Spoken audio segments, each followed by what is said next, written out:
शिव के मस्तक पर, पिंडी पर, शिवलिंग पर धतूरा पहली बार चढ़ाया गया वो फुलेरा दूज का दिन था। इसलिए शिव महापुराण की कथा कहती है जिस दिन कोई मुहूर्त नहीं हो, कोई काम नहीं हो, उस दिन केवल फुलेरा दूज के दिन आप किसी भी दुकान का, व्यापार का, व्यवसाय का, जन्म का, आदि का कोई भी मुहूर्त कर लो, वो कभी ठप नहीं हो सकता, वो बढ़कर ही चलेगा।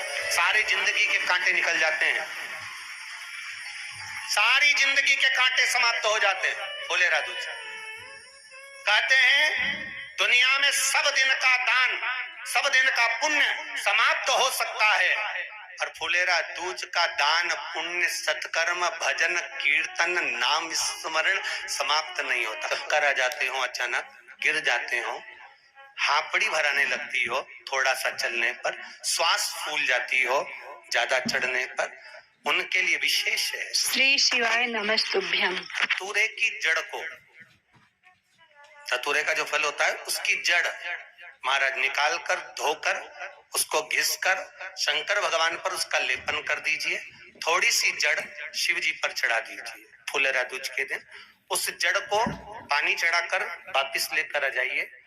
जो मिर्गी का मरीज होता है, जिसको दमे की शिकायत होती है, श्वास की होती है, चलने में हापड़ी भरा जाती हो, फुलेरा दूज के दिन दोपहर के समय पर उसको वो जड़ केवल 3 या 4 बार सुगंध में सुंगा दी जाती है तो मिर्गी की बीमारी समाप्त हो जाती है, और जिसको दमा श्वास फूलता है उसको भी आराम लग जाता है। फुलेरा दूज के दिन उसके लिए नित्य आनंद का सुख दे जाती है। और भी ध्यान दें, जिसको बहुत भारी बीमारी हो, डॉक्टर कह रहे हैं कि ऑपरेशन की जरूरत है, ऑपरेशन कराना पड़ेगा, गांठ हो गई है, ये हो गया है, वो हो गया है, निवेदन है एक धतूरा फुलेरा दूज के दिन भगवान शंकर के शिवलिंग पर समर्पित करें और 5 बेलपत्र नंदीश्वर भगवान पर अर्थात भगवान नंदी पर समर्पित करें। जीवन में कितनी बड़ी भी बीमारी होगी वो आगे नहीं बढ़ सकती, ऑपरेशन की जरूरत नहीं पड़ सकती, वो केवल फुलेरा दूज पर हो, केवल फुलेरा दूज के दिन, उसके सिवाय नहीं। और वो 15 मार्च को है, मौका मिला है, आनंद से। धतूरा होता है विषैला। कैसा होता है? विषैला, बहुत विष होता है धतूरे के अंदर। पर महाराज भगवान शिव को वो समर्पित किया जाता है जैसे पार्वती जी को लगा जब कोई साथ नहीं दे रहा, पार्वती जी को लगा जब कहीं से सुख का अनुभव नहीं हो रहा, आनंद का अनुभव नहीं हो रहा, पार्वती जी ले गई धतूरा, पार्वती मैया ले गई उस बेलपत्र को शिव को। और प्रयास करना, अगर दुख है तो एक धतूरा समर्पित कर कर 1 लोटा पानी अवश्य समर्पित कर। उनके लिए भी कहूंगा जिनको शरीर में दाद हो जाती है, खाज हो जाती है या खुजलियों का क्रम हो जाता है, उनके लिए भी महाराज धतूरे का पानी, धतूरा 1 लोटे में डाल दो, पानी रख दो उसमें, उसके अंदर थोड़ा सा चंदन डालकर वो पानी शिव जी को समर्पित कर दो। वही पानी को लेकर आ जाइए और कुछ देर तक शरीर में लगाकर बैठ जाइए महाराज। वो केवल फुलेरा दूज का है महाराज, उसको शरीर में लगाकर थोड़ी देर बैठ जाइए, 15-20 मिनट तक। शरीर के अंतर्गत कोई वस्त्र ना हो, उस वस्त्र को उतार कर उसको लगाकर बैठ जाओ। 2.5 से 3 महीने में दांत खाज किसी भी चर्म रोग होगा वो धीरे धीरे समाप्ति की ओर हो जाएगा। महाराज फुलेरा दूज का महत्व शास्त्र कहता है, भले इसको छुपा कर रखा गया हो शास्त्रों के अनुसार, पर इसकी महत्वता, जो दुकान, जो व्यापार, जो व्यवसाय,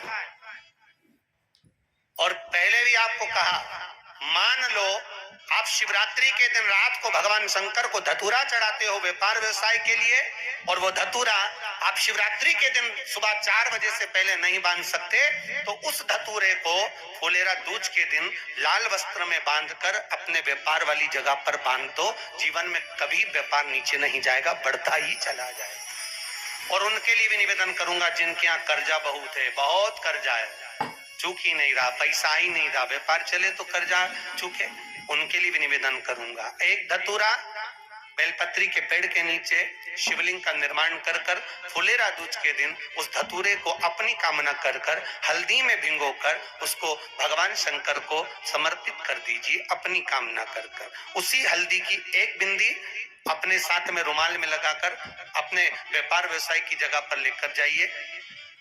कर्जा धीरे धीरे धीरे धीरे जब चूकेगा, जब लक्ष्मी आएगी, तो लक्ष्मी की वृद्धि भी वो करता महाराज। ये फुलेरा दूज के ऊपर जिस दिन माँ जगतजननी जगदम्बा अम्बा स्वयं भगवान शंकर को मौन होकर देख कर विलापित होती हैं, नैनों से नीर बहता, शिव को हुआ क्या, शंकर को क्या हुआ, योगड़दानी को हुआ क्या।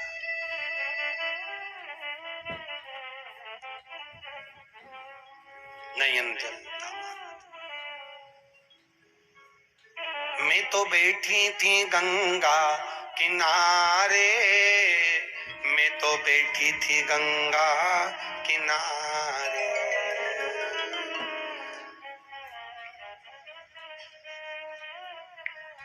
ऐसा धक्का दिया ओ भोलेनाथ, दिल तुझको दिया ओ भोले।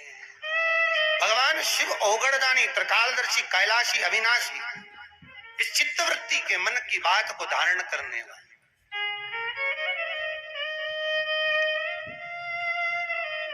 जिन लड़का और लड़की का विवाह नहीं हो रहा है महाराज, विवाह के लिए बहुत परेशान हो गए, उनके लिए भी 5 बेलपत्र, 1 धतूरा, 5 शमी पत्र अशोक सुंदरी वाले स्थान पर, चाहे मंगल हो, चाहे राहु हो, चाहे केतु हो, सारे ग्रह भले अनुकूल है नहीं है, प्रतिकूल है नहीं है, वो अपने अनुसार उसको लेकर शमी पत्र, बेलपत्र और धतूरा हाथ की हथेली में रखकर, जिसका मंगल विवाह नहीं हो रहा, बहुत कष्टप्रद है, हाथ में रखकर अशोक सुंदरी, अशोक सुंदरी का स्थान सबको मालूम है ना, भगवान शंकर की जलाधारी पर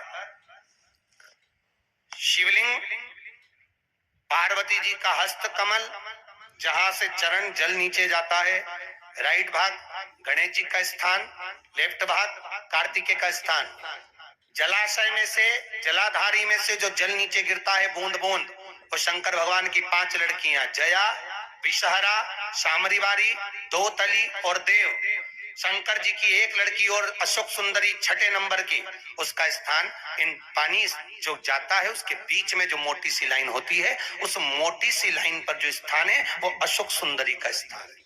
किसका स्थान है? अशोक सुंदरी।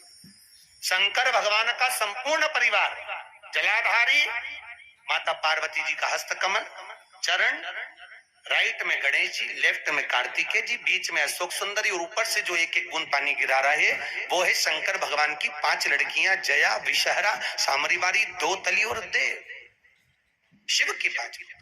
तो जिनका विवाह नहीं हो रहा, अशोक सुंदरी वाली जगह पर हाथ में लेकर वो धतूरे के साथ शमी पत्र, बेलपत्र समर्पित करें और बाबा से निवेदन करें, बाबा आपकी कामना पूर्ण, फुलेरा दूज करें। अशोक सुंदरी पर जो धतूरा चढ़ता है, वैसे तो अशोक सुंदरी पर धतूरा बहुत कम चढ़ता है, केवल एक फुलेरा दूज का दिन ही ऐसा होता है जिस दिन अशोक सुंदरी वाली जगह पर धतूरा चढ़ता है। अशोक सुंदरी